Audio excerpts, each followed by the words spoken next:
against Bitcoin. It's going up forever.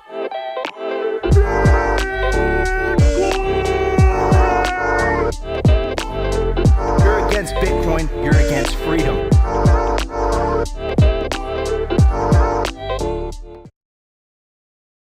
Because they want to sell it eventually, Michael. I mean, let's be honest. Most of the people who are, yes, sure, some people pass it on to their children, but like most of the people who are buying assets at some point want to sell the assets at a profit.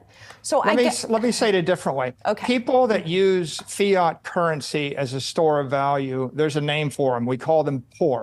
Yo, welcome to Simply Bitcoin Live, the #1 watched Bitcoin Daily only live show on YouTube, Rumble, and X. This is your #1 source for the peaceful Bitcoin revolution. Cover breaking news, culture, matic warfare. Ladies and gentlemen, sorry for being a tad tardy. We are streaming live from the Canadian Bitcoin Conference venue in Montreal in Quebec, Canada. It's been an interesting morning. It's always when you set up at different venues and stuff, you're kind of like running around and seeing, you know, what cables work, what cable doesn't. We have something interesting for you guys that we've never done on Simply Bitcoin. We got the multicam in the house. Trying to present a better show for everybody. Anyways, loads to unpack today. We also have a very special guest joining us as well. Before we get to it, I want to tell everybody what we're going to talk about. So, of course, Andrew Tate went on Bitcoin Twitter. No, just on Twitter yesterday. The post absolutely blew up. 30,000 likes. And literally said the quiet part out loud. The banking system sucks. You know, this is someone who's been persecuted. I get that he's a divisive figure, but this is someone who, you know, to use his words, not mine, the Matrix strongly dislikes. And he says, look, I've had enough of this. I'm going to exit and go into Bitcoin. Now, we've seen other mainstream figures say something very similar, like Tim Pool, when he was talking about referencing the banking collapses on his very, very famous show. Saying, he says, listen, I'm going to opt out. I'm going to opt out to Bitcoin, right? You have Joe Rogan mentioning Bitcoin here and there. And all of this is important because we all have to remember that we are in an echo chamber. So we are making content for other Bitcoiners, but we sometimes forget the fact that, you know, there's people that are outside the echo chamber. When you have these mainstream influencers spreading the Bitcoin message, that is really, really good for our cause. Like, it's incredible for our cause. I can't emphasize that enough, right? So we're going to talk about Andrew Tate today. Also, on the political front, it seems to be escalating. There was a member of the House of Representatives. His name is Wiley Nickel, and he was saying the quiet part out loud. Like, look, the DOJ, the Biden administration, and elements of the Democratic Party are weaponizing you know, the criminal justice system in order to go after the Bitcoin industry. And of course, not to mention Biden's 30% proposed tax on Bitcoin miners, right? Clearly, this has become a political witch hunt. Clearly, they want a monopoly for their central bank digital currency. They don't want any competition whatsoever. And there's consequences to that. We've covered Wallet of Satoshi. We've covered Phoenix Wallet. All these Bitcoin companies are just choosing to leave the United States because of the regulatory uncertainty. And the news that just dropped, we have Ibex Pay, which we're huge fans of. We're huge fans of at Simply Bitcoin. I think we were using it for the Simply Bitcoin. That's how we use the merge store, right? So yeah, I mean, like, there are consequences to this, and supposedly America is the home of the brave, land of the free, but it's not acting. It's not acting that way. Also, in other news as well, the Tornado Cash case is over. The Tornado Cash developer has now been prosecuted. He's been basically deemed guilty by the system, by the Matrix, and he's going to be serving a jail sentence for like 64 months. I think that's roughly 5 years, and he's serving a jail sentence for money laundering. But if you break it down, like, the dude just wrote code. Like, he just wrote code, and they even said it in like the documents, the court documents. Like, look, like, he didn't directly launder money, but because he built tools, right? Because he wrote code, which is a form of speech, he is guilty of enabling people to launder money, right? If Satoshi was not anonymous, I guarantee you he would be in a box right now. I guarantee you he'd be in prison. So again, different set of rules for the banker elite. They don't go to prison. No banker went to jail for 2008. But of course, anybody that's developing freedom enabling technologies, you know, has been persecuted, just like was predicted in the book, The Sovereign Individual. Anyways, no more delay. I do want to bring up our very special guest. We have Kent. Kent is the CEO of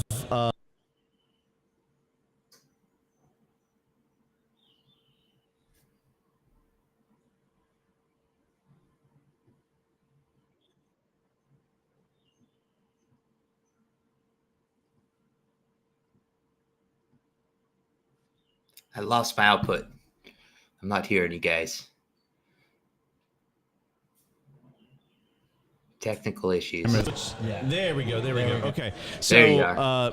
all right. So I'm introducing Kent. So Kent is the CEO and the founder of Sazmining, and Sazmining is Bitcoin mining as a service. I really see it as like literally like as easy as ordering an Uber, but for Bitcoin miners, right? I don't know if you're gonna get upset with me saying that, Kent, but that's really the way that I see it. Like, you guys took away all the complexities. You guys hid it behind this very easy to use AI, very intuitive, but it still gives the ability for people to mine Bitcoin. And like you said, that could be a potential way for them to stack, for them to dollar cost average cheaper than if they were to buy on an exchange. So thank you for coming on and joining us today, Kent. Yeah, pleasure to be here, Nico, and excited to talk about all this fun we're having right now in the then they fight you stage of the game. I don't know if we lost audio again, but yeah. No, I'm muting it over here. It's getting loud over here. Yeah, got it. It's the background noise. Yeah, got it. No, and our clients right now, I mean, basically, we don't see ourselves competing as much with the rest of the mining industry so much as, hey, we're giving this opportunity for our clients to acquire Bitcoin outside of the exchanges, right? So it's native Bitcoin acquisition. And oh, by the way, the cost to acquire Bitcoin via our platform at the moment is just 48,000 as compared to an exchange, which is what's the price today, 66. Yeah, I mean, it's significantly cheaper. By the way, guys, you can start with Sazmining today. We're going to also, show this off during the culture segment, but you got to go to sazmining.com/simplybitcoin, and you can get started, using a Bitcoin mining as a service platform like Sazmining. Oh man. Okay, guys, so much. This has been an incredibly hectic early morning, just because it always is every time they set up a conference the day before, get all the cables run and all that stuff. But we will be streaming for you guys tomorrow the entire Canadian Bitcoin conference from the Simply Bitcoin channel, also from the Simply Bitcoin Twitter, and also from the Canadian Bitcoin conference Twitter handle as well. So you guys will be able to see all these panels from some of your favorite Bitcoiners. Saifedean will be here as well. It's going to be 2 days, Friday and Saturday. RIP me and Opti. Last time we did that at BitBlock Boom, it was holy cow. Oh, yeah. So we're gonna cover all of this stuff. We're gonna have the live stream for you guys uninterrupted. Because it will be uninterrupted, I don't think we'll be able to do the live show tomorrow. But what we'll do is that usually around the time that the live show starts, Opti and I will kind of drop in and say hi to everyone and tell everybody what's going on. So that's literally 2 days of continuous 9 to 5 for 2 days Bitcoin signal of some of the most well-respected Bitcoiners in the industry, some of the brightest minds. In between the commercial breaks and lunch breaks, me and Opti are going to be holding down the news desk and hopefully bringing you guys some incredible interviews as well. All right, guys, no more delay. Let's jump straight into the show. But before we do that, I do want to give an incredibly special shout out to the Bitcoin company that powers this show. And of course, I am talking about Bitcoin Well. Bitcoin Well is the best place to self-custody Bitcoin stack. It's a self-custody by default platform. What does that mean? That means that you can't buy Bitcoin on Bitcoin Well unless you're going to take self-custody. Exactly. So guys, it's a publicly traded company coming out of Canada. It recently expanded to all 50 states. And a self-custody by default platform is just a very fancy way of saying that you can't buy Bitcoin on Bitcoin Well unless you're going to take self-custody, right? So they incentivize you in a way for you to learn how to, learn a little bit of personal responsibility, buy a hardware wallet, write down your seed words, and boom. After you buy it, the funds clear, it goes straight into your cold storage account. It doesn't even give you the ability to leave it on the platform. Self-custody is the revolution, which is why Bitcoin Well perfectly aligns with the Simply Bitcoin ethos of the separation of money and state. To get started, go to bitcoinwell.com/simply and guys, stack those cheap sats. Anyways, everybody, let's get to the numbers. We have a lot to talk about today. Let's check it out. The Bitcoin numbers. Is your Bitcoin in cold storage really secure? Is your seed phrase really secure? Stampseed's do-it-yourself kit has everything you need to hammer your seed words into commercial-grade titanium plates instead of just writing them on paper. Don't store your generational wealth on paper. Paper is prone to water damage, fire damage. You want to put your generational wealth on one of the strongest metals on planet Earth, titanium. Your words are actually stamped into this metal plate with this hammer and these letter stamps. And once your words are in, they aren't going anywhere. No risk of the plate breaking apart and pieces falling everywhere. Titanium stamped seeds will survive nearly triple the heat produced by a house fire. They're also crush-proof, waterproof, non-corrosive, and time-proof. All things that paper is not, allowing you to hodl your Bitcoin with peace of mind for the long haul. Stamp your seed on Stampseed. All right, guys, do you want to put yourself in a situation, Stat Camera, where you have to explain to your grandchildren why you lost your generational wealth? Do you? No, you don't want to do that, which is why you want to stamp your seed phrase, your generational wealth on one of the strongest metals on planet Earth, titanium, right? Don't put yourself in a situation where you have to explain to your grandchildren why you lost your Bitcoin because for whatever reason you decided to store it on paper. That's not a good idea. And that's exactly why you should check out Stampseed and use promo code SIMPLY to get 15% off anything on their store. All right, everybody, let's get to the numbers. At the time of recording, the Bitcoin price is $65,190. Block height 843,726. Sats per dollar 1,534. Market cap 1.28 trillion. Bitcoin price in gold 27.5 ounces. Bitcoin versus gold market cap 7.88%. Percentage issued 93.8%. Excuse me, decline from all-time high, 11.5%. Forward monetary inflation, 0.85%. Realized monetary inflation, 1.67%. Continuing to take fiat currencies to absolute school and embarrassing the F out of them. We are winning, and this is why the flack continues to get heavy, because we are over the target, ladies and gentlemen. All right, Andrew Tate, very divisive figure. Some people hate him, some people love him, right? Some people call him the top G, some people call him the fraud. I don't know. I'm not gonna comment on top G confirmed. I'm not gonna comment on what my personal beliefs are on Andrew Tate, unlike Opti. But what I will tell you is that Andrew Tate is an extremely influential figure. He has a massive following. Currently, he has 9.2 million followers on Twitter. So generally what tends to happen is that if he says something, it tends to make a very, very big splash, right? So this is what he said May 15th, yesterday. He says, I know I'm not supposed to do this in chaotic times, but I'm about to leave fiat completely and ape over $100 million into Bitcoin. And I'll even prove I did it. I'm done with the banks.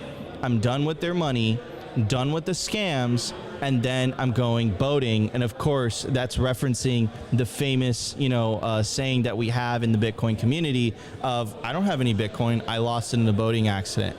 So yeah, I mean, this is someone that has been persecuted. He's been jailed. He was jailed without any charge. They locked him in a box for months at a time. This is someone that has been deplatformed from many, many different platforms, including YouTube and all the other ones, the 3-letter agency platforms. Wink, wink. I did not say that. But yes. So I mean, what I'm expecting is I believe a lot more people are going to continue and follow this trend, and it's a one-way revolving door. Like, you don't go back. You don't exit the fiat system and then go back to the fiat system. You stay in the Bitcoin system. They built themselves a cage. They thought that they were going to keep everybody inside. People have figured out how to get outside of that cage, and now they're stuck in the cage and they can't figure out how to get out of it themselves, right? So big in terms of the Overton window shifting, big deal. I hope Andrew Tate takes self-custody, right? That would be another huge win. But this is what we need. This is we're jumping the chasm between the early adopters and the early majority, and it's things like this that really move the envelope forward. Like those 9.2 million followers that he has, you can make an assumption that a percentage, even if it's a small percentage, will just say, you know what, F banks, I'm going straight to Bitcoin. So I think it's a big deal, in my opinion. Anyways, I'm going to pass it on to Kent. Kent, what are your thoughts on this, man? Is this just noise? What are your thoughts, brother?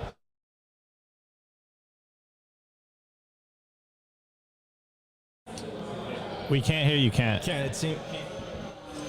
We can fix that. So the way I look at it is, Andrew Tate's a bit of a lightning rod, right? Like, he's going to get a lot of attention for posting this. And, the way I look at it is, any news is basically good news for Bitcoin, because when the news is out there, it causes people to look and see and explore and have some of their the preconceived notions flipped upside down. So, I think some of the early adopters of Bitcoin are frankly dissidents, right? I think that regardless of if you like Andrew or not, given the political actions that have been taken against him, like, hey, he's incentivized to adopt this technology to get out of the system and protect himself. So I think that seeing more dissidents, regardless if you agree with them or not, adopt Bitcoin is ultimately good signal that game theory of Bitcoin adoption is being played out here. So onward. 100%. We're seeing the game theory play out in real time.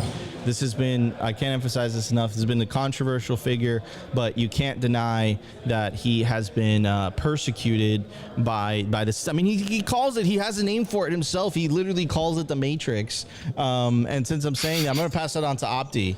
Opti, what's your take on this, bro? Is this just noise? What's your take on Andrew Tate completely exiting the fiat system and going straight into Bitcoin?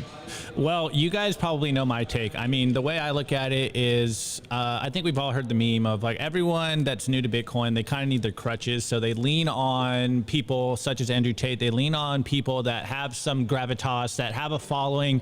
And like Nico pointed out, 9.2 million followers, like, that's a huge Twitter account. I think that dwarfs all of mainstream media accounts combined. And something I've been saying for a while, especially around people such as Andrew Tate, is the reason he does have such a negative feedback loop and people like to talk a lot of bad things about him is because his followers are the actual demographic that has ever changed anything in the history of man, which is the young testosterone-filled man. And so if people, even if it's a small little bit of the followers follow lead, or at least he's planting these seeds of completely opting out of the fiat system, especially when we're seeing everything going on in the world, I think this does have a somewhat meaningful impact on breaking that Bitcoin echo chamber. That's what we try to do completely. Yes, we love talking to Bitcoiners, but what really matters is more people getting into Bitcoin. And And even if it's one of those polarizing moments where they're like, oh, Andrew Tate is in Bitcoin now completely, like I'm never going to touch Bitcoin, the opposite side is going to be the same and true as well. They're going to be like, oh, Andrew Tate just went all in on Bitcoin. Maybe I also need to get all in on Bitcoin, not just for the number go up aspect of this, but because of the quote unquote, you know, matrix attacking you. And if they can do it to someone as influential as Andrew Tate, then don't get it confused and don't be naive that they won't do it to any one of us here. Yes, maybe we don't have the impact that Andrew Tate does, but if they can do it to someone like Andrew Tate, or like, I'm not going to say it, but you know, he's a politician that is very divisive as well. If they can cut you out of the banking system completely, what do you think the average person, like what can the average person do to protect themselves? And it's obviously opt out completely. And there's one part of that tweet that I really did like, and I hope he does follow through, is that he's not going to basically be just trust me, bro. He's like, I'm going to prove to you that I completely exited the fiat matrix. And someone in the chat asked, like, I wonder how much of his net worth that is. And I think it's all of it. He said, I'm exiting completely. So if he goes all in, I'm sure he might be into some, you know, some cryptos, some shit coins and all that stuff. But if he's completely all in on Bitcoin. No, dude, he said Bitcoin. He did not say crypto. He said Bitcoin. So, it's not like Trump like a couple days ago where it's like, oh, Trump is protecting crypto. No. Andrew Tate said Bitcoin. All right. So Top G confirmed he gets it. Bitcoin only. This is the way. And like all of us in the chat, I think most of us have already completely opted out of fiat. And of course, we only touch fiat as much as we have to survive. But I think we're going to see this happen more, obviously, quote unquote, in like the dissident media first, because we're most at risk to be debanked. And if you've already been debanked, then there's only one way you go and you realize, oh yeah, it's Bitcoin. That's the only thing that's going to protect me. And that's where I need to be. Anyways, let's get the real dissident take here from Rustin. All right. So let's. A couple days ago, didn't he just go all in on GameStop? And no, not all in. I think it was like 500K. You get what I'm saying? And then the next day, there's a little pump. And now I'm in on the Bitcoin bandwagon. I'm just saying, you know, he knows how to market himself. I think Andrew Tate, maybe he's Andrew the current thing Tate. And, you know, I say sell your roaring kitties. If it's a roaring kitty and it's not a yellow malacca, get it the hell out of here, okay? Sell those, buy yellow malaccas and banana bread. That's financial advice. Okay. I like that. We're going to also do that so that we're everything's properly set up. But anyways, yeah. Andrew Tate, interesting. All right, everybody, before we move on to the news segment, which we have a lot to unpack, it's going to be literally packed from the top to the literally so much to cover in regards to the state, the establishment fighting back. Because Bitcoiners are winning, and you know, this is becoming a mainstream political issue, which we could have never have imagined before, but now it is on the docket.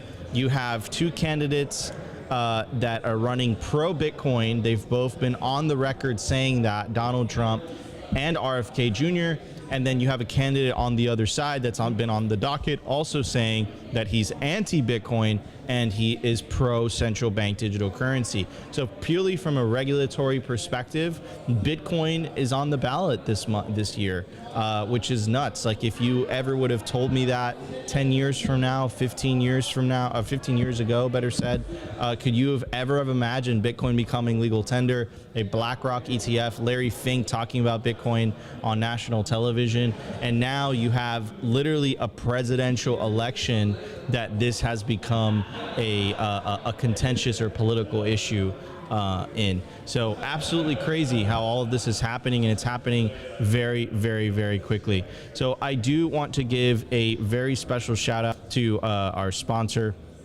And of course, I am talking about the pleb party. I don't know why I can't show this, Opti. Here we go. Better here.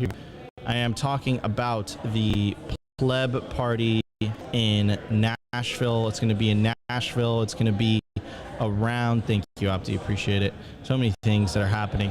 Anyways, so the pleb party is a 12-hour open bar from noon to midnight. everything's included in your ticket. And it's going to be the day before the largest Bitcoin conference in the world, hosted in Nashville, Tennessee. The pleb party is July 25th, so day right before the conference. If you're already going to the Bitcoin 2024 conference in Nashville, this is a must-go event. All your favorite Bitcoiners are going to be there. Your friends are going to be there. And what you don't want to happen is that the tickets sell out and you can't, you won't be able to buy any at the door, right? Also, not to mention that there's roughly like 50 tickets, or I think it's like 40 tickets left at the current price point of 200. Once those are gone, the prices go up and the scarcity increases even more. So confirmed attendees include Larry Lepard, Preston Pish, the entire Simply Bitcoin crew, including Nico, Sophie, Opti, Rustin, James Lavish, Robert Breedlove, Mark Moss, Pubby, Tatum Turnup. It's going to be hosted in an amazing rustic automobile factory from 1910 with brick walls and tons of proof of work atmosphere. Over 100 Bitcoiners are expected to attend. The one in Miami was an absolute slapper. Sailor made an attendance, bro, just to kind of give you an idea of how popular this party is. You don't want to wait till last minute. You're gonna not be able to buy tickets and you're not gonna be able to go to this party. So hope to see you guys there. Opti and I are gonna be there. Rustin's gonna be there. Sophie's gonna be there. It's gonna be absolutely awesome. All right, everybody, let's move on to the news. We have a lot to talk about today. The Daily News. I want to give a shout out to our sponsor, Foundation Devices. It's self-custody done right. They built a premium grade hardware wallet called Passport right here in the US. It's fully open source and verifiable. It's the most intuitive Bitcoin wallet designed with a UX reminiscent of a simple feature phone. So you will know how to navigate it and use it the moment you pick it up. Get your Bitcoin off exchanges and into your own hands in just a few minutes. Experience the peace of mind that comes with taking ownership of your own keys. After a massive sellout during Bitcoin Miami 2023, the Passport is back in stock at foundationdevices.com. Bitcoin only, open source verifiable, completely air-gapped security model, gorgeous design craft, premium grade materials. If you're thinking about getting your Bitcoin off exchanges, this is the one for you. Check out the Passport link in the show notes below to learn more. All right, everybody, I made it incredibly easy for you guys, like I always do. You can scan the QR code on your screen and it will take you directly to the Foundation Devices website, where you can get yourself a Passport Bitcoin only hardware wallet. If you pair it up with the Envoy application on your phone, your Android, or your iPhone, it makes spending cold storage Bitcoin incredibly easy. Guys, I can't emphasize this hardware wallet enough. It's so easy to use. The UI, it's just easy. It's intuitive, So guys, check out Passport by Foundation Devices. The one thing you don't realize when you get it to is like how dense and heavy it is. Like, it's a solid piece of equipment. It's built really, really, really well. So scan the QR code or check the link in the video description. All right, everybody, do want to move on to the news for today. The political battle is escalating. The separation of money and state. What did you expect? Of course, the state was going to fight back. That's that's obvious, right? So, anyways, here is a Democratic, right? Remember, I've told you guys, right? It's not monolithic, even though the Democratic Party, not as a whole, has been a little bit more hostile towards the industry than the Republican Party. It's not black or white. That's what we've been saying for the last couple of days. And then this representative is starting to say the quiet part out loud. So what is the quiet part out loud? The quiet part out loud is, this is a losing issue to whatever politician starts to take an anti-Bitcoin stance. Full stop. It doesn't matter what side of the aisle you're on. I think every human being wants uncensorable money. I think every human being wants money that doesn't debase and money that doesn't steal from you. I think that's incredibly obvious. So I think that this move is going to hurt Biden's chances of getting reelected, right? Anyways, and I'm not the only one to say this. Representative Willie Nickel said, unfortunately, the SEC's open hostility towards the digital asset industry isn't serving President Biden's best interests. The SEC is turning cryptocurrency regulation into a political football and forcing President Biden to choose sides on an issue that matters to many Americans, right?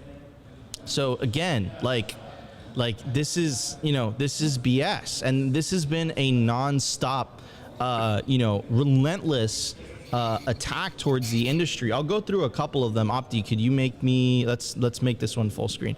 Okay, so this has been a relentless attack, right? You had Operation Choke Point 2.0. You had the proposed 30% tax on Bitcoin miners in the United States.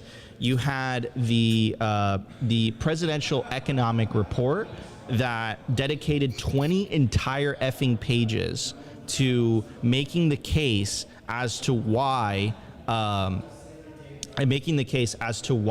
central bank digital currencies are necessary and Bitcoin is not necessary because it doesn't come from the state, so it can't be, you can't trust it as money. And you know what's actually funny about the presidential economic report is that you guys know the person that wrote this report, the head of that department, because they went viral a couple weeks ago, and I'll let you guys what he has to say.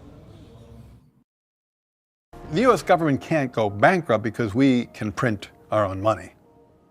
It obviously begs the question, why exactly are we borrowing in a currency that we print ourselves? I'm waiting for someone to stand up and say, why do we borrow our own currency in the first place? Like you said, they print the dollar. So why does the government even borrow? Well, again,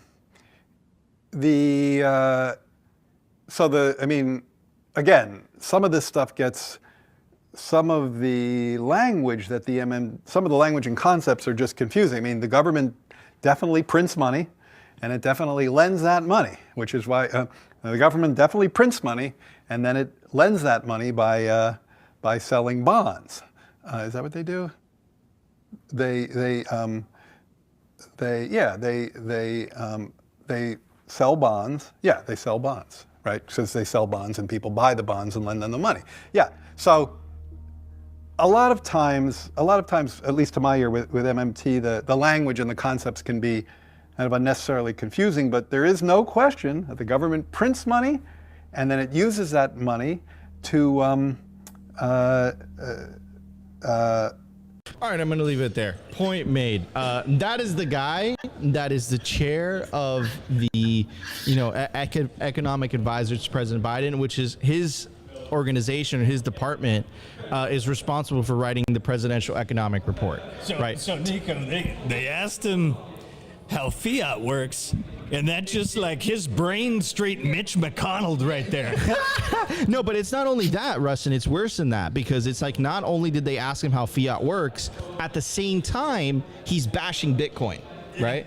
So like it's crazy. Anyways, so I've laid out a couple facts. There's been other things that they've done, not to mention the FBI press release, the bogus Hamas the article that came out of the Wall Street Journal that claimed that Hamas was using Bitcoin to launder money. That came out to be a lie. So yeah, the point that I'm trying, the collusion between Gary Gensler and the SEC and Elizabeth Warren, all of this, by the way, don't trust me, you can verify it. The Biden administration has been extremely hostile towards this industry. Did you bring up Jamie's side chick again? I don't know what that is, nor I'm going to go there. She fuds Bitcoin, he stacks it. That's their game plan. They've been doing it forever. Nico, what is this with Liz Warren? She's for the banks, then she's anti-Bitcoin, which is in turn for the banks, right? Now the banks are for Bitcoin. And at this, it got to the point where now the banks and everyone else are just going away from Liz Warren. So let her go, and all roads lead to Bitcoin. All roads lead to Bitcoin. Amen to that. Rustin coming in with a hot fire. Guys, tune into Simply Bitcoin Originals. Rustin is dropping really, really good signal, really good original content. Anyways, so going back on track to what I was saying, clearly President Biden, hostile towards Bitcoin, that's where you can vote, or you can vote for RFK or Donald Trump. Both have advocating for Bitcoin, which we've been showing you guys over the last couple of months. Anyhow, this is the breaking news of today. Tornado Cash developer Alexi Tate sentenced to 64 months in prison in the Netherlands. It goes on to say a Dutch court Oh, thank you, sir. A Dutch court convicted 31-year-old Alexi Tate of laundering $2.3 billion in cryptocurrency through the Tornado Cash mixer. Dutch prosecutors have alleged that Tate designed Tornado Cash to be the ideal money laundering tool through a use of smart contracts. Conversely, Tate's defenders argued that these same attributes made Tornado Cash such an effective privacy tool, right? So it's like they're literally, they're not going through legislation. They're locking up people, putting them and say, you laundered money. You created a tool that was used to launder money. You didn't launder money yourself. You just created a tool to do it. We're going to lock you up. And then that set a precedent for 8 months later for the Samurai Wallet guys to get arrested and to be put in a box, right? Now I don't know, man, like the Samurai guys, like that's going to be like, I hope he wins, bro. But when I'm seeing this, they're trying to send you a message. The bankers could launder money, they get fines, but anyone else outside of the system, anyone else that is outside, use the escape valve, escape the gilded golden cage of banking. No. You have a different set of tools for you, right? Here's Mandrick's take on all this. I think it's incredibly on point. Free speech is illegal in the Netherlands based on the Tornado Cash verdict. 64 months in prison for writing code. Because that's what it was, writing code. This has consequences. What are the consequences of this? IBEX, following Satoshi, the wallet of Satoshi, following Phoenix, following Wasabi, just announced May 16th, so today, that they're suspending their services in the United States. So this is the home of the brave, land of the free, but they literally have worse rules than China at this point. Yeah. And then this is exactly what this Democratic representative was talking about, is that this has become a political game, and he believes that it's going to hurt voters. Now, all that negative news, there is positive news, and shout out to Dennis Porter because he's really been crushing it with this for the last year. So shout out to Satoshi Action Fund. Go check it out. Hugely massive breaking. Yes. A bill protecting your fundamental Bitcoin rights has been signed into law in the state of Oklahoma. Oklahoma will now defend your right to self-custody, right to spend Bitcoin in digital assets, right to mine Bitcoin, right to run a node. It will also ban additional taxes when Bitcoin and digital assets are used as form of payment, protect the ability to mine Bitcoin at home, eliminate the need for Bitcoin mining and digital asset validators to obtain a money transmitting license. So he's trying to get ahead of it, because the federal government is trying to, with the wording, with the FBI press release, and with the arrest of the Tornado Cash developer, all these precedents that are being set, the next step is for them to say, oh, you have a Sparrow, you have Electrum on your computer, oh, those are money transmitters. If they don't have KYC, you can't use that. That's where they're going with this. They're going after self-custody. That's why these states are taking preemptive measures. That's why Cynthia Lummis is bringing this up, and she's protecting the right for individuals to take self-custody. Here, this is a breaking video that was just dropped from Simply Bitcoin Twitter, which you should follow. It's one of the best Bitcoin news aggregators in the game. Anyways, Senator Cynthia Lummis says it out loud: not your keys, not your coins. She's of course referencing, self-custody, right? Place for The video is a little bit long. It's about 3 minutes, 48 seconds. So I don't know if we'll be able to play it. Let me see how we're doing on time. Yeah. So let's play the video. Let's check it out. Here we go. Assets is in a self-hosted wallet, but not everyone can custody their own digital assets, including institutional investors that the SEC requires to use a qualified custodian. Regardless of what each senator thinks about digital assets, they should want consumers and institutional investors to have the option of placing their assets in the safekeeping of prudentially regulated institutions. Unfortunately, Staff Accounting Bulletin 121 prevents this by placing customer assets on the balance sheet of the custodian. SAB 121 also means the capital requirements apply. Banks would have to hold as much as $1 of capital for every dollar of customer assets. As much as the SEC would have you believe otherwise, the bank regulators have no discretion on this point. Banks must follow U.S. generally accepted accounting principles when calculating capital requirements. Finally, SAB 121 demonstrates how the SEC will push forward its regulatory agenda at the cost of transparency and the stakeholder input that is required by law. The Senate could have avoided this if SEC Chair Gary Gensler was willing to direct staff to revise Accounting Bulletin 121 to keep customer digital assets off the balance sheets of custodians and engage in a transparent process. Refusing to revisit this policy after bipartisan criticism is odd. The majority of the SEC staff accounting bulletins from the last 30 years have been revisions and rescissions of prior guidance. Revisiting and fixing accounting standards, especially when there's a new technology, is warranted and encouraged. Guidance is meant to be flexible. It is not meant to set policy, which would require notice and comment by those that will be regulated pursuant to that regulatory process. But apparently, Chairman Gensler would rather politicize accounting standards to achieve policy goals in the banking industry, an industry I'd like to remind him he does not regulate, rather than conduct a transparent policy-making process. Maybe it's because Chairman Gensler knows that putting customer assets on the balance sheet is bad policy that would garner enough support to finalize a rule, or rather would not garner enough support to finalize a rule. Maybe it's because he's committed to an ill-informed and unworkable fight against the digital asset industry at any cost. Unfortunately, SAB 121 does nothing to protect consumers, nothing to protect consumers. It hurts them. I hope that all of my colleagues will recognize this and join me in voting in support of House Joint Resolution 101. All right, ladies and gentlemen. So also breaking news while we were covering this is absolutely historic. It seems like there are very influential Democrats that are breaking ranks from the Biden administration, breaking ranks from Elizabeth Warren, and they are, I'm getting chills when I'm saying this, they are voting in favor of this bill. And it's also Caitlin Long is basically making the assumption that if the Senate votes at 60, Biden will drop the threatened veto for the bill.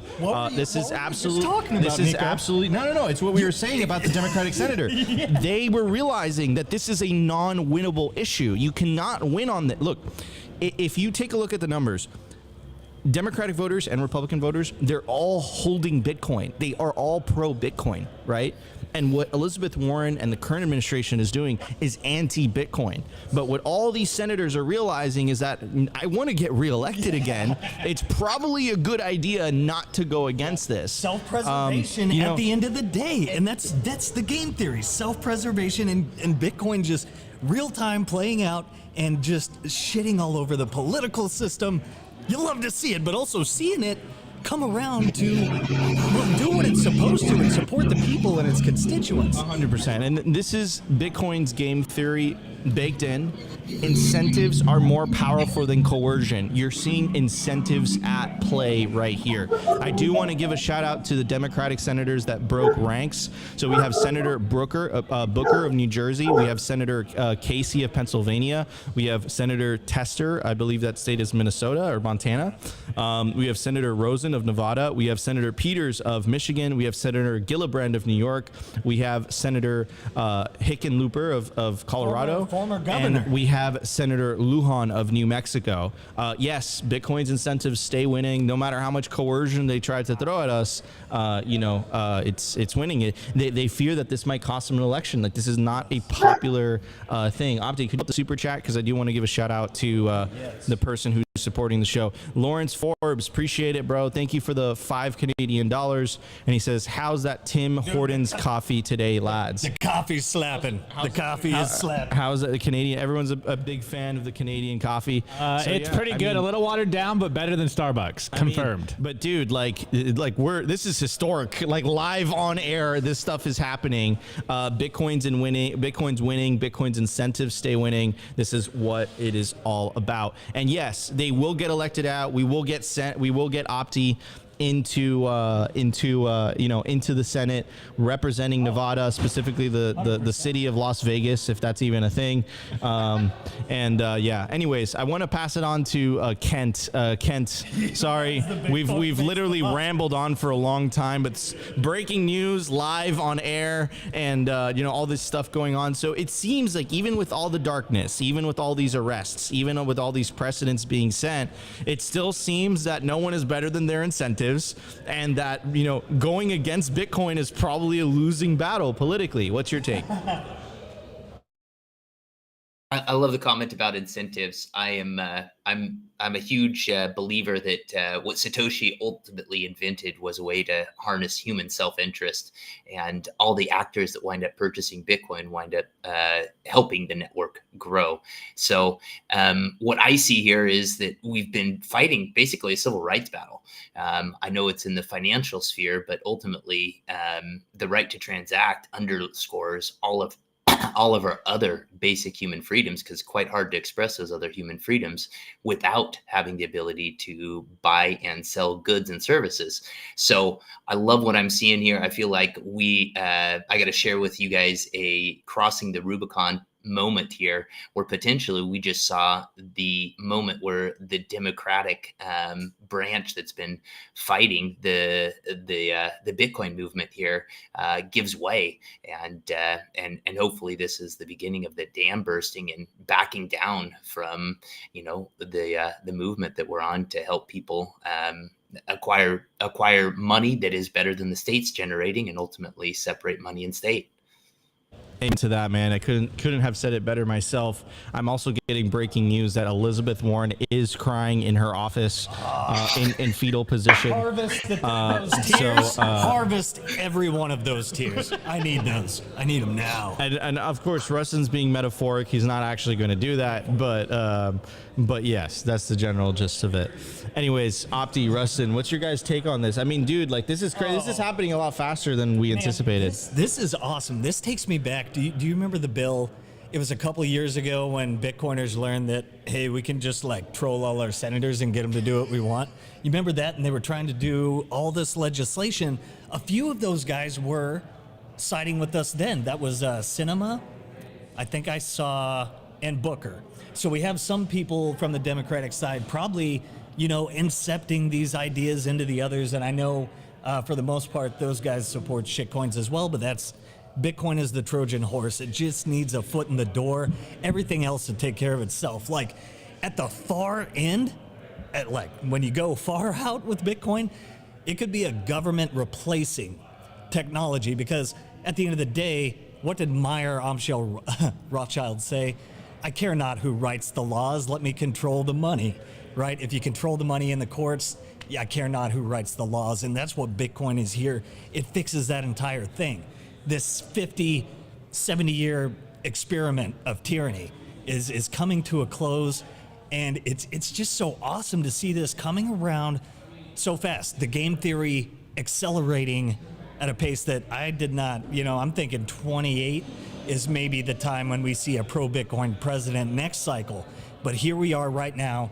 This is incredible to be living through this, and then to have that come up today. Caitlin Long, great job. Just keep doing what you're doing, sending out the signal. Dennis Porter is obvious. Pettis Dorter breaking is just incepting the hearts and minds of Congress, and it's beautiful because at the end of the day, people are going to vote for them because they support freedom and the First Amendment and the Fourth Amendment, all those things that have been taken from us. Bitcoin's here to bring it back. And as long as they support Bitcoin, they win, you win, we all go up, baby, and that's good for America.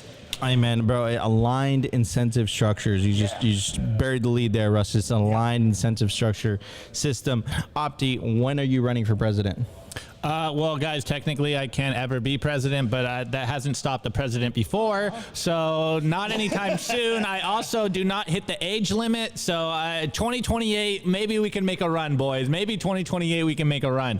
But, all right, seriously, without trolling, I think this kind of makes our point, and I'm so glad it happened live and we can cover our live reactions to this, because we've been saying for a while that it's an untenable position to be against Bitcoin, whether you're on any side of the aisle. And we were thinking that 2028 was probably going to be the year where Bitcoin was the defining talking point, their stance on Bitcoin we thought was going to probably take 2028 before it was like the defining conversation, whether you're pro or against Bitcoin. That would define whether you would get reelected. Well, it looks like our timeline's getting pushed up, and now it's becoming the defining conversation in 2024. And it doesn't matter what side of the aisle you are on. If you are against Bitcoin, you are against freedom. And this really drives me back to another point, and I'm blanking on exactly what the news story was, but it was sometime last year where Bitcoiners rallied around something that was coming out of White House, and there was a bit coming out of there, and it might have been from Cynthia Lummis, and I'm blanking right now, guys, but I remember a soundbite, and it basically said that Bitcoiners as a single political bloc are the most influential political bloc out there, and now we're seeing this happen and play out in real time. Whoever got the memo, wherever the memo came from, they all realized that if you are, wait, hold on. You're against Bitcoin, you're against freedom. And you won't get reelected. All these politicians now realize that, oh, I need to be pro-Bitcoin if I want to be in office. And yes, of course, they're politicians, and you guys know my stance on politicians. I don't trust them as far as I can throw them. Yes, they are saying things so that they get reelected, but that just goes to show that the tide is shifting. As Nico likes to say, it's Thursday, so maybe you go out on Thursday and get a drink. The Overton window is shifting, and Bitcoiners are important. And if you are fighting Bitcoiners, then you don't have a political position. You're not going to be in office anymore. And so now, what Kaiser used to say, he who owns the Bitcoin makes the rules. So he who holds the Bitcoin has to get appeased. And now these politicians are waking up to the game that, hey, we have the best money in the world, and you can either try to fight us, and you're going to lose, like we saw in China in 2021 when they tried to ban Bitcoin, or you embrace us and you realize that it's a better life on Bitcoin. Not only is it better mentally, but it's better financially, and that's what they all want. They all want to get paid. We all know Nancy Pelosi is the best trader of our generation, so now she's got to appease Bitcoiners, and we're seeing in real time that any politician, whether they're on the left, the right, or the third parties, it doesn't matter. You are either for Bitcoin or you're against freedom. It's not left versus right. It is orange versus green, and we're seeing this play out in real time. So we'll see how this actually plays out. But I think this is very, very good news for us Bitcoiners, especially when it seems like we've already lost the financial wars or privacy wars in not financial wars, sorry, the privacy wars in America. Now hopefully we can backtrack and realize that they have overstepped their hand here, and if they want to stay in power, they're going to have to appease us because we have the best money in the world. Amen. Amen to that. Amen to that. Hey, we got Larry Lepard. How you doing, Larry Lepard? We're live right now. Do you want to say hi? Come here, Larry. Come here. Let's do the wide shot, Opti. Here we go. Yeah. We got Larry Lepard in the house. How you doing, Larry? Hey, folks, how are you? Do you have some words? No, I got no words. I got an update for you. What's that? So Elizabeth Warren, Gary Gensler, and Joe Biden were just defeated politically. It seems like in the Senate it's going to be passed. Caitlin posted about it. Yeah, they got 60. They got an override. It's fantastic. Yeah. The anti-crypto army is going to die. Yeah. We got Larry Lepard dropping in as a guest. Thanks, Larry. And all right, guys, let's get to the culture to talk about Sazmining, Bitcoin mining as a service. And of course, we got our boy Kent here to talk about just that. But before we do that, I do want to give a very special shout out to our one of our sponsors. I'm talking about the Orange Pill app. Stack friends who stack sats. Find local Bitcoiners, events, and merchants near you. The Orange Pill app is the Bitcoin social layer. Join the 10,137 Bitcoiners that are currently on the app. It has a really cool, clever filtration system, so you'll only find other Bitcoiners on the app. It also has a geographical feature. So if you move to a new city, if you're traveling, whatever it is, guess what? You pull up the Orange Pill app, it will literally show you the Bitcoiners that are around you. It's one of the fastest, most efficient ways to reach me and Opti. You can send us a DM and we try to take the time to answer each and every single one of you guys. So anyways, no more delay. Let's get to the culture. We have a lot to talk about. Here we go. The Daily Culture.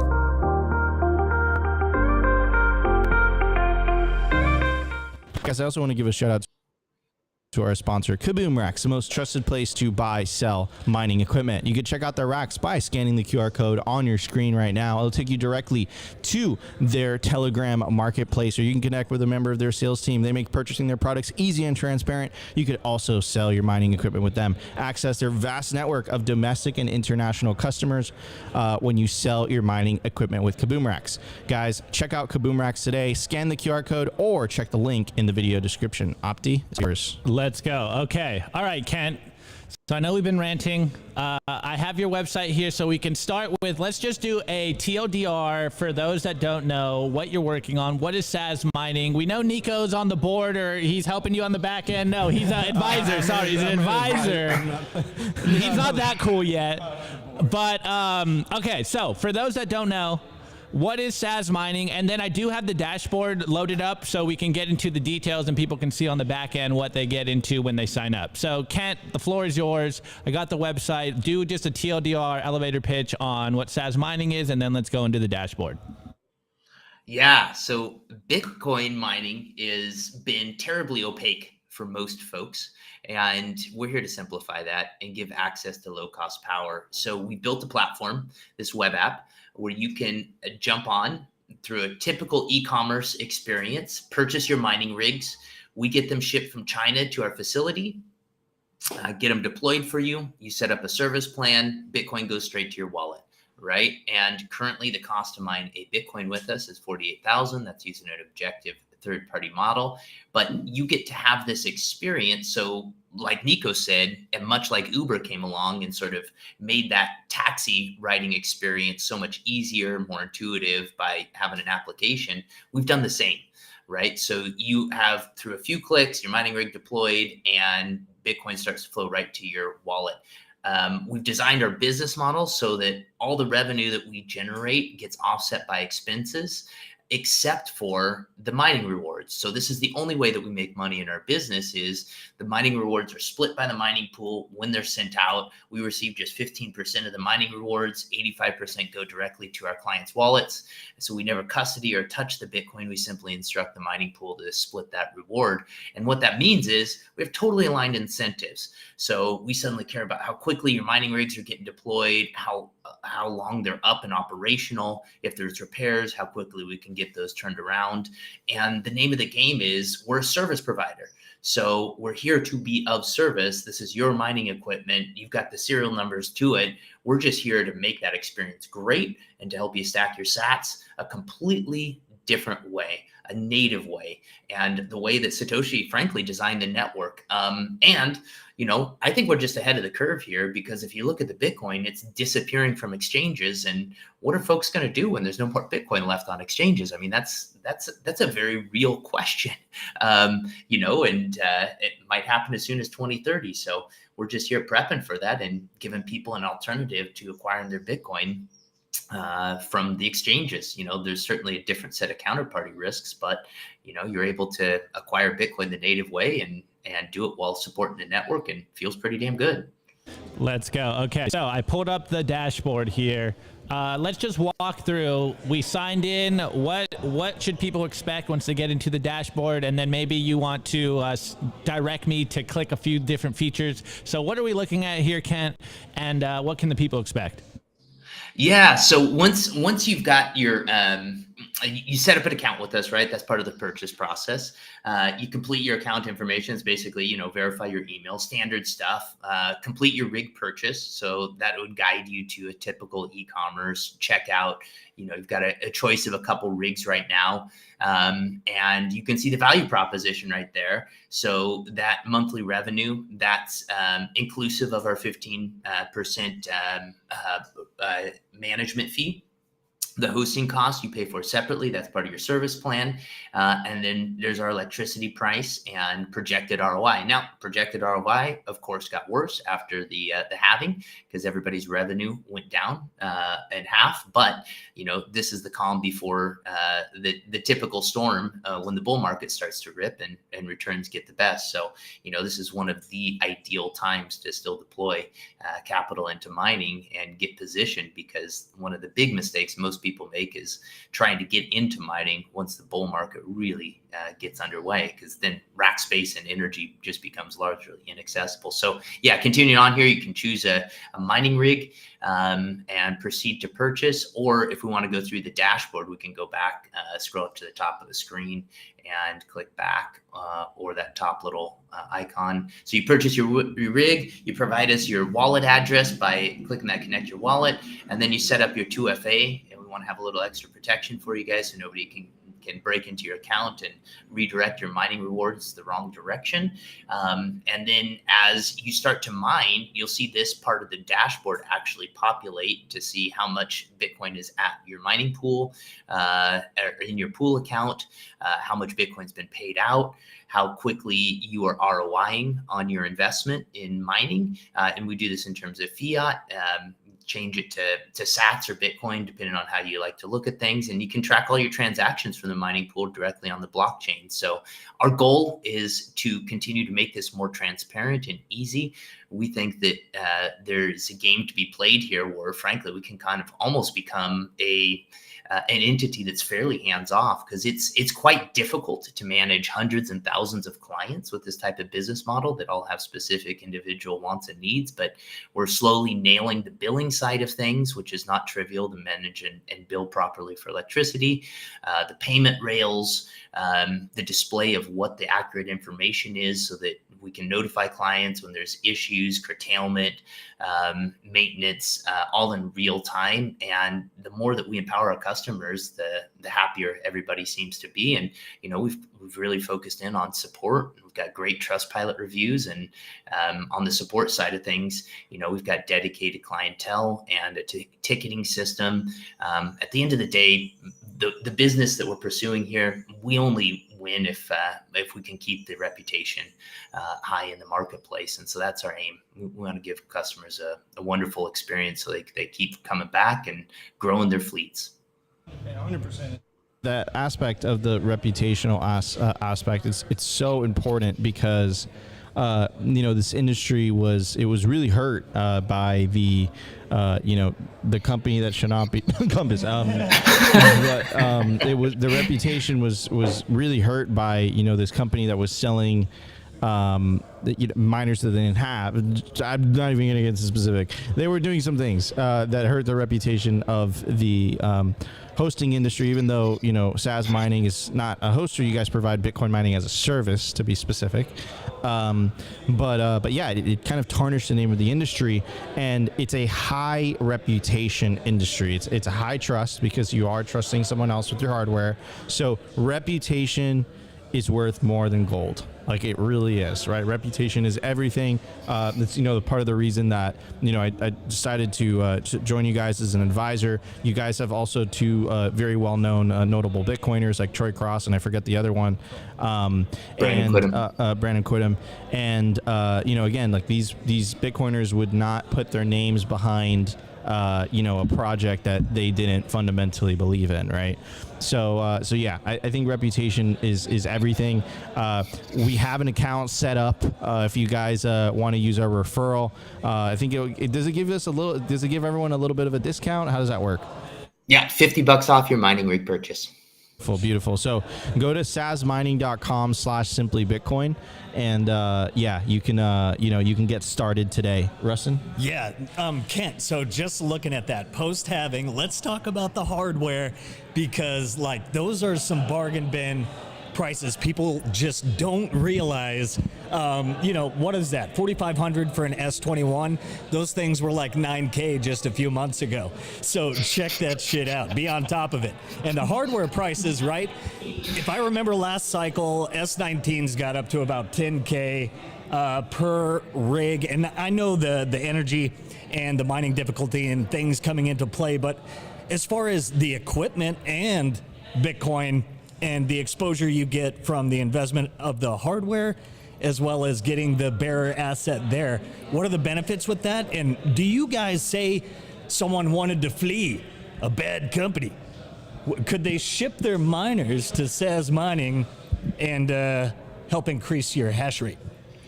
Yeah, in fact, I was talking to a client just this morning and getting some feedback. He had done that, shipped us quite a few mining rigs actually, and we had talked to him before he made his initial choice, and he said, "Look, I took a look at numbers and I found what I thought was lower priced mining rigs, and I did not realize how much that was going to cost me. And now I really value customer service and operational expertise."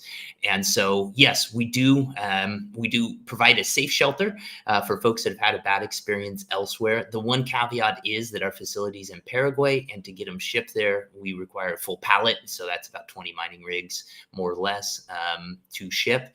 But if you've got that, we can definitely help make that happen for you. And as far as the prices of mining rigs, there's three legs of a stool that all have to be in place for this business model to work. One is capital, one is energy, and the other is the hardware itself. And the unfortunate part about mining is you never get all three legs to be there at the same time. But right now is sort of this magic spot to where prices have not gone up. Prices have not gone up for mining rigs yet. Energy costs, we've still got access that we can provide to our clients. And because of that, the capital and the beginning stages of the bull market, the capital is just starting to flow. We don't have a marketing budget. We've been just growing by word of mouth, which is, I think, a testament to the reputation that we've been building. And, that is going to change. Like the S19s, Rusty, to your point, those are going for as much as 15K at the top of the last bull market. So yeah, things are still very cheap, and we've priced our mining rigs at cost. It's completely offset by expenses. We don't make money on the mining rigs, and so that keeps us with totally aligned incentives with our clients. Beautiful. Yeah, man. And again, like I can't emphasize this enough. You guys are doing it the right way, the way that it was supposed to be done. I can't recommend this enough, especially guys like Kent buried the lead there earlier on. This is a great way to dollar cost average at a discounted rate, right? I think you said it was $45,000 versus the $64,000 rate right now. So, of course, 48,000. So yeah, this is great, guys. You guys should definitely check it out. Opti. Wait, Nico, let me pop in here because there's a good question here in the chat by Andrew Williams, Kent, and it goes, which mining pools does Sazmining use? Right now, Luxor is the only mining pool that we are tied to. So that is one of the control trade-offs with having us have custody of your mining machine, right? Is that ultimately, because our revenue is tied to the block reward, we have to have a deep technical integration with every mining pool. And I've just been developer constrained to add more mining pools, but it's definitely on a roadmap to add more mining pools and to provide clients with more optionality on the mining pools. But right now it's Luxor, and they take a 1.1% pool fee off the top.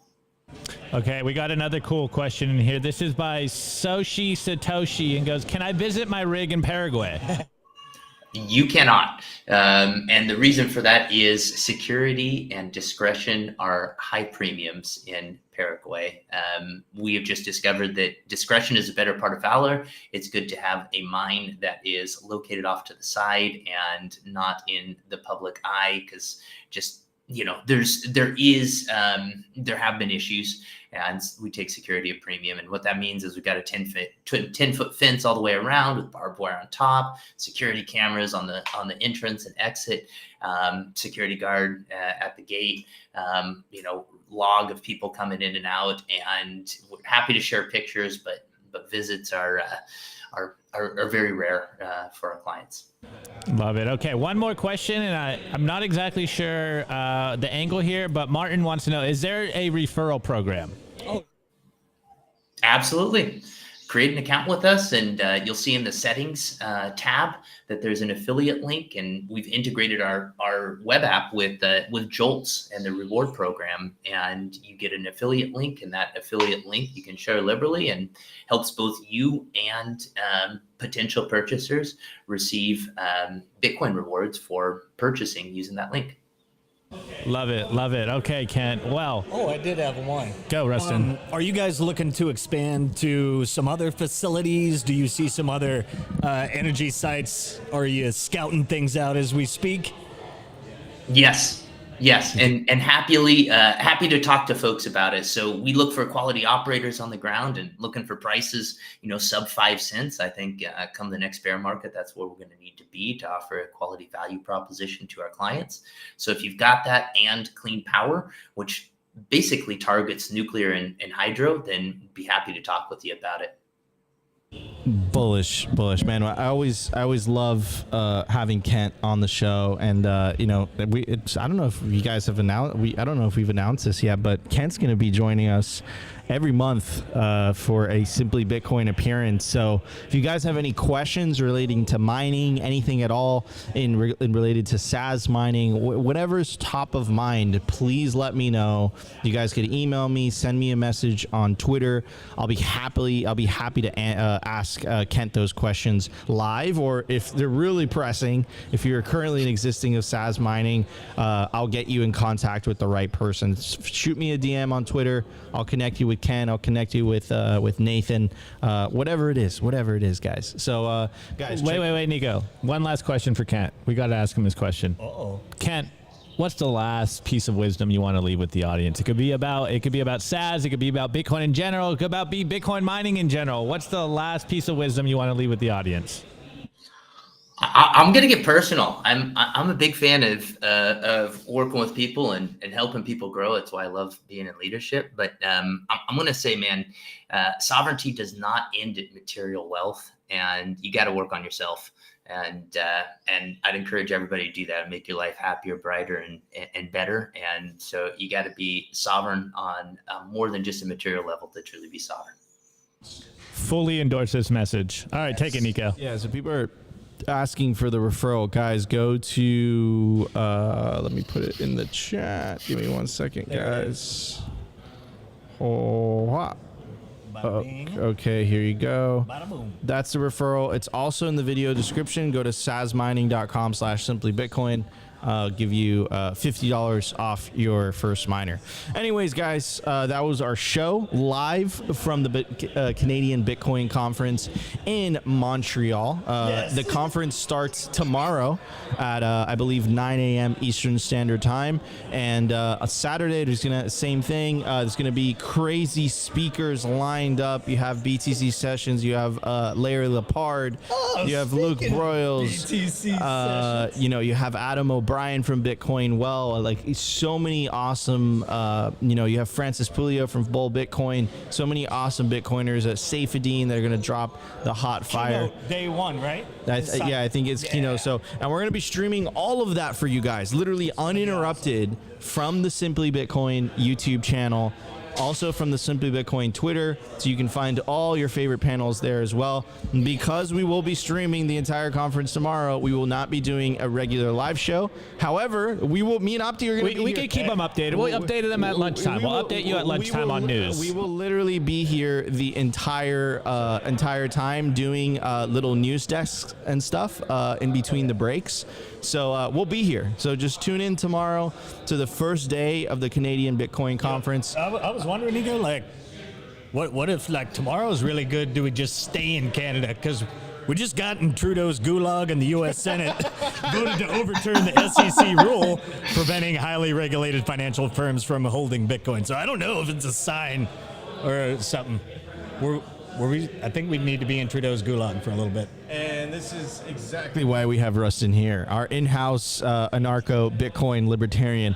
Anyways, guys, I do want to thank our very special guest, the CEO of Sazmining. We have Kent in the house. Kent, thank you so much for joining us. Appreciate it, brother. And I'm looking forward to having you on again next month. And talk more mining and talk more Sazmining. Anyways, Kent, why don't you tell everybody where they can find you personally on the interwebs? Yeah, so I'm personally on Twitter at KHaliburton, so 2 L's in the last name. DMs are open if you want to reach out. Of course, you got the website, sazmining.com. That's been published enough for you guys. But yeah, this has been a historic session here, fellas. I feel honored to have participated with you, and looking forward to being back next month, answering those mining-related questions, and bring them. I love it, man. I'm passionate about mining. Got into energy through the solar sector, a decade ago. 2005. So if you got solar related questions too, and myths that I can dispel there, I'd be happy to answer those. But yeah, bring them. Say next month could be super lit because at this pace, we might just have Bitcoin legal tender. I don't know. All right, everybody. That was our show for today. We'll be back Simply Bitcoin live on Monday, 12:15 p.m. Eastern Standard Time. Like I said, tomorrow, the first day of the Canadian Bitcoin Conference from 9 a.m. to 5 p.m. Saturday, 9 a.m. to 5 p.m. 2 days of non-stop Bitcoin signal. You'll have Opti and I holding down the news desk. Rustin will be here as well. And guys, love you all. Thank you guys so much for tuning in. If you enjoyed the show, like, subscribe if you feel like we provided you value. But the number one thing you could do to help push the peaceful Bitcoin revolution is share Bitcoin content. Share it far and wide. Get the signal out there. Anyways, love you all. On behalf of Simply Bitcoin, we love you guys. Have an amazing weekend. And we will see you on Monday for another episode of Simply Bitcoin Live. This episode was brought to you by BitcoinWell.com, on a mission to enable independence.